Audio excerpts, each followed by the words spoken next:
Aujourd'hui, cet hémicycle a rendez-vous avec l'histoire.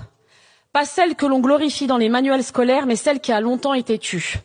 Celle d'un peuple noir libre que la France a contraint à racheter sa liberté. Le 1er janvier 1804, Haïti devient la première république noire indépendante du monde. Une victoire arrachée par d'anciens esclaves contre l'armée la plus puissante de l'époque, celle de l'Empire français. Une insurrection victorieuse, anti-esclavagiste, anticoloniale, qui a été une leçon de liberté pour nombre de peuples. La France quittera ainsi Haïti, mais y reviendra en 1825, lorsque Charles X imposera sous menace militaire une rançon de 150 millions de francs or pour indemniser les anciens colons. Pour compenser, dit-on, la perte de ce que la France n'aurait jamais dû posséder, des êtres humains. Ce que la France a fait ce jour-là, c'est une extorsion, c'est une punition, c'est une leçon de soumission infligée à tout peuple colonisé qui osa, 20 ans plus tôt, prendre sa liberté sans permission.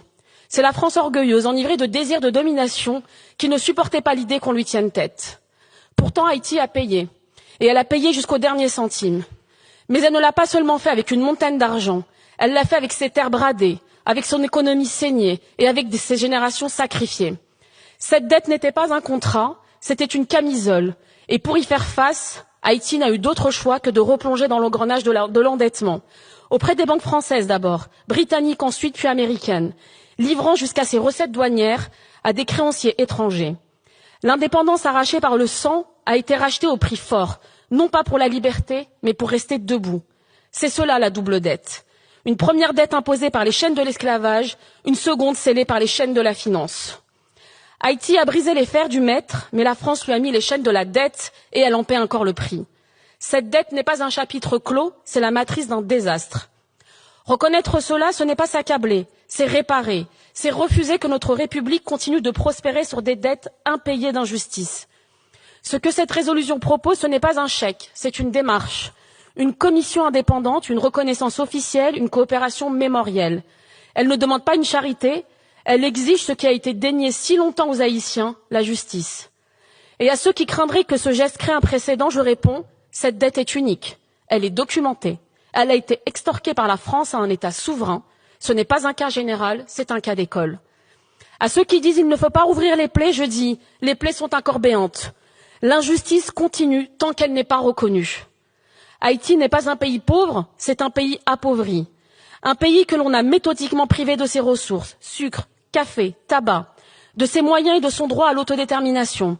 Appauvri par des siècles de pillage colonial où les richesses ont alimenté l'économie française au prix du sang et de la sueur des esclaves. Appauvri ensuite par une dette imposée sous la menace des canons, puis par les intérêts d'un système bancaire complice. Et lorsque les chaînes visibles ont été brisées, ce sont les chaînes invisibles du néocolonialisme qui ont pris le relais. Blocus économique, tutelle internationale, mission d'occupation déguisée, ingérence politique permanente, jusqu'à l'an dernier, où notre président de la République insultait les dirigeants haïtiens, les traitant de, je cite, complètement cons. L'État haïtien, depuis sa naissance, n'a jamais eu la possibilité de se construire librement. Chaque tentative de souveraineté a été étouffée par des puissances qui ne supportaient pas qu'un peuple noir se gouverne lui-même. Et parmi les premiers responsables de cet appauvrissement, il y a un nom qu'on ne peut esquiver, celui de la République française. La France a tiré profit d'Haïti en esclavagiste, l'a saigné en créancière et l'a abandonné en donneuse de leçons. Ce qui est proposé ici, c'est un autre récit. Un récit dans lequel la France ne se contente plus de dénoncer l'esclavage du passé, mais d'une France qui assume aussi les conséquences économiques de son système colonial. Car ce texte est anticolonial. Et parce qu'il est anticolonial, il est profondément républicain. Il est l'occasion pour notre Assemblée de poser un acte fondateur pour une diplomatie postcoloniale, pour une diplomatie de la vérité. Mes chers collègues, pour que la France soit grande, elle doit être juste. Nous voterons ainsi ce texte pour l'honneur de la France et pour l'avenir d'Haïti. Je vous remercie.